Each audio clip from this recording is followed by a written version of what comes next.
জুরাইজ অনেক বড় আল্লাহর ওলি, পাহাড়ের উপরে তার বাড়ি।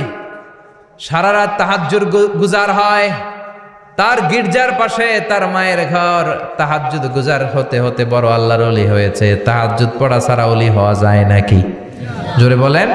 ওয়ামিনাল লাইলি ফাতাহাজ্জাদ বিহি নাফিলাতাল লাকা আসা আন ইয়াবআসাকা রাব্বুকা মাকামাম মাহমুদা। তাহাজ্জুদের নামাজ পড়লে আপনার মর্যাদা বাড়িয়ে দিবে কে? আল্লাহ। উনি প্রতি রাতে তাহাজ্জুদ পড়তেন।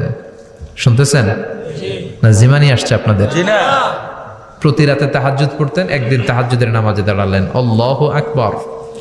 ইন দ্য মিন টাইম উনার মা পাশের ঘর থেকে ডাক দিয়েছে, বাবা জুরাইজ, ইয়া জুরাইজ আশরিবনি মোয়া, আমার একটু পানি খাওয়া। কি খাওয়া? রাতের বেলা মাঝে মাঝে বয়স্কদের পানির তৃষ্ণা লাগে না?